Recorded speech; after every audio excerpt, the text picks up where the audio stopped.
paano mo isasakay yung 5 baboy sa kotse? Pwede ba yon?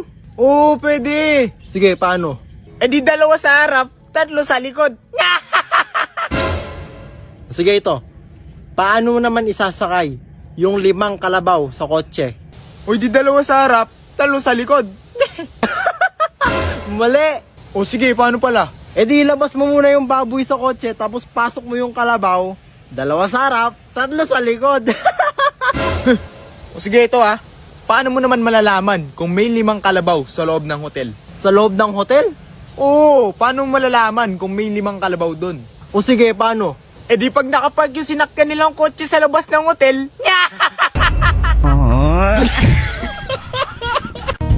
Basta't isipin di magbabago damdamin ko sa'yo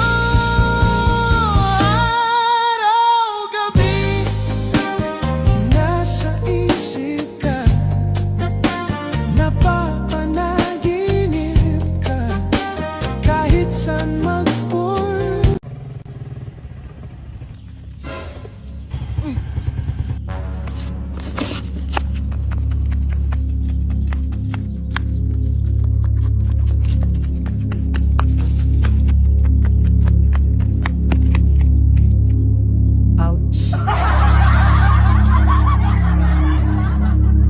So ngayon mga idol, susubukan natin mag-survive ng isang araw gamit lamang ang piso dito sa Baguio. Alam namin mga idol na hindi ito magiging madali para sa amin dahil wala na nga kaming mabibiling pagkain sa halaga ng piso. At habang nag-iisip kami ng plano mga idol ay biglang nahulog ng kapatid ko ang piso. Agad nga namin itong hinanap mga idol, ngunit lumipas nga ang ilang oras na paghahanap ay hindi pa rin namin makita ang piso. At isa lang ang ibig sabihin nito mga idol, hindi ulit matutuloy ang ating video. So ngayon mga idol, Gagawa kami ng mango shake. Opo! From ganito, Naging ganito! Oo, gagawa po kami ng green mango shake. Dahil sobrang init na naman ng panahon ngayon, ay naisip naming magkapatid na magnakaw ng mangga doon sa dulo ng bukid. Mas mabuti nga ito Kesa magpaalam kami dahil hindi naman kami bibigyan. Wala namang masamang magnakaw. Ang masama ay magpapahuli kayo. Bali ang gagamitin nga namin mga idol Na mangga sa gagawin naming shake ay kulay green na mangga. dahil nga papansin kami at pasika sa Facebook. Buti nga mga idol Ay hindi kami naabutan ng may-ari. Kaya wala nga kaming sinayang Na oras para nga ubusin lahat ng bunga ng mangga dahil naniniwala kami sa kasabihan na huwag sayangin ang opportunity. Opo! At pagkatapos nga namin na magnakaw ng mangga ay hinugasan na namin ito at pinalata. Hihiwain nga lang natin ito ng maliliit para nga hindi mahirapan ang grinder na gagamitin namin. Napanood nga lang namin ng recipe na ito sa YouTube. At habang pinapanood nga namin ito ay naglaway kami. Kaya agad na namin itong ginaya. Gumamit nga lang kami ng panis na gata at expired na evaporated milk. Rap, ito ang technique para ma-crush yung yelo. Sa pagpukpok ng yelo mga idol, ay isipin nyo lang yung umutang sa inyo na hindi na nagbayad. Sa oras nga na ito mga idol, ay natapos na nga yung kalokohan na ginawa namin. At grabe nga mga idol, sa sobrang sarap nito, ay talaga naman matutupad na ang pangakong 10,000 bawat pamilya ni Cayetano.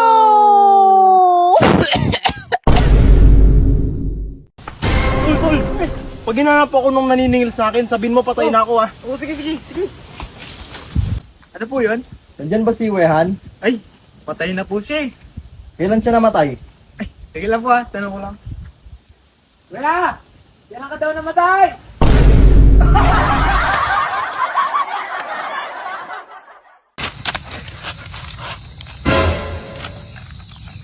Hoy! Huwag mo nang pulutin yan, marumi na yan. Alas! Yan! Oh, si mama naulog sa kanan.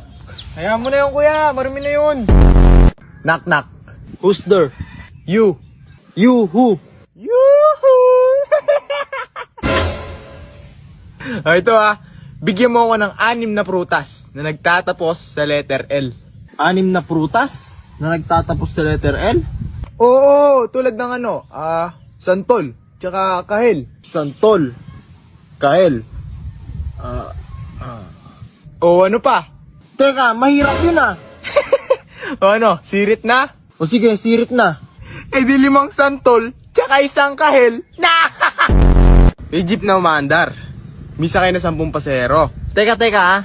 Yung jeep na umaandar, may sakay na 10 pasero. Oo, umaandar. Pagdating niya sa kanto, lumiko sa kanan.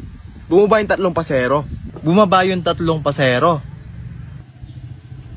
Pagdating sa susunod na kanto, kumaliwa siya. Bumaba na naman yung 2. Bumaba na naman yung 2. Pagdating sa susunod na kanto, sumakay yung 3. Sumakay yung 3. Tapos pagkanan niya ng ganyan, sumakay na naman yung 1. Sumakay yung 1. Tapos dumiretso, kumaliwa, bumaba na naman yung 1. Teka. Bumaba yung 1. Ang tanong, ilan ang 8 lahat ang natirang pasahero ng jeep. Hindi! Ilang beses lumiko yung jeep? So ayun guys, meron po akong binebentang motor. Try natin. Ganda ng tunog. Maganda pa yung takbo nito guys. Lakas ng busina oh. Oh guys, kunin nyo na. Di na kayo lugi dyan. Paano mo isasakay yung 5 baboy sa kotse? Pwede ba yon? Oo, pwede! Sige, paano? Eh di 2 sa harap, 3 sa likod. Sige ito. Paano naman isasakay yung 5 kalabaw sa kotse? O di 2 sa harap, 3 sa likod. Mali! O sige, paano pala? E di ilabas mo muna yung baboy sa kotse, tapos pasok mo yung kalabaw, 2 sa harap, 3 sa likod. O sige, ito paano mo naman malalaman kung may 5 kalabaw sa loob ng hotel? Sa loob ng hotel? Oo, paano mo malalaman kung may 5 kalabaw dun? O sige, paano? Eh di pag nakapark yung sinakyan nilang kotse sa labas ng hotel, O guys, napag ko na lang dito Uy, money hunt yun ah. Kung sino man nakakalam ng lugar na to, paunahan na lang kayo Okay na to. Pero to, magkano kaya laman na ito?